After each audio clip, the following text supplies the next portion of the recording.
এতটা উপরে ঘরের মধ্যে উঠে কোন জায়গা দিয়ে ঢুকেছে সেটাও জানি না। ন্যাশনাল বাইপাস সবচেয়ে খতরনাক সাপ। ওই কোনটা বাঁধে কোন জায়গাটা? হ্যাঁ ওই কোনটা হ্যাঁ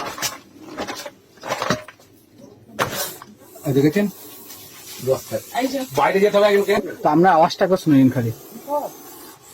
এই জায়গাটা করে আসি, তো সেম এই জায়গাটা করে আসো, এই যে উঠে আছে এই জায়গাটা। চলুন আমরা এখান থেকে বের করি। দিন চেয়ারটা দিন। এই ঘরের মধ্যে যখন তখন কোনো মানুষ বিপদে কিন্তু পড়ে যেতে পারে। তো চলুন আমরা আস্তে আস্তে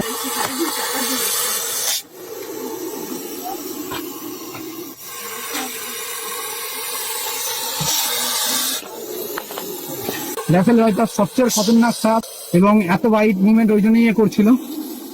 বুঝতে পারছেন কি রিস্কে এনারা ছিলেন। আমরা গোখরো ভাবছিলাম, বাট না।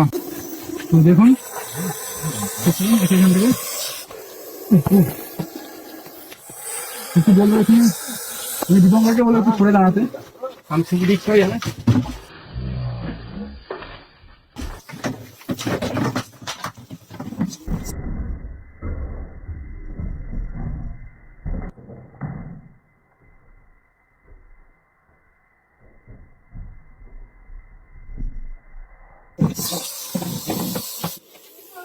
বিশাল খতরনাক ছিল, যখন তখন বাইক ছেড়ে যেতে পারতাম।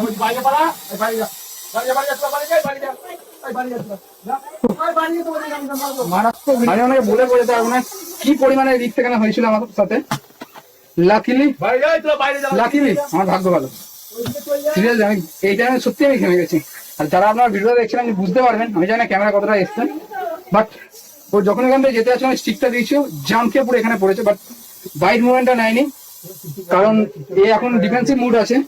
কিন্তু এই টাইমে একে টাচ করা মানে বাইট নেবে। তো বিশাল বড় রিস্ক থেকে বেঁচে গেছি আমি। যে পরিমাণে ভয় পেয়েছি সেটা হয়তো বলে বোঝাতে পারবো না।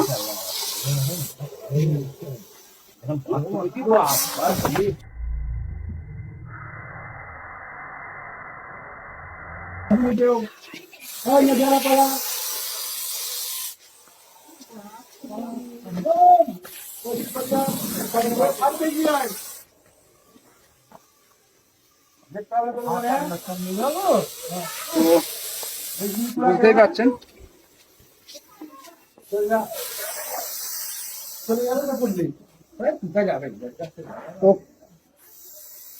কতটা বেশি ডিফেন্সিভ মুড রয়েছে, আমি বুঝতে পারছেন। বড় রিস্ক থেকে আজকে আমি মানে বলছি যে আমার মনের মধ্যে কি চলছে আমি জানি, কারণ একটুর জন্য পুরোপুরি আমার কামড় খেতে খেতে বেঁচে গেছি।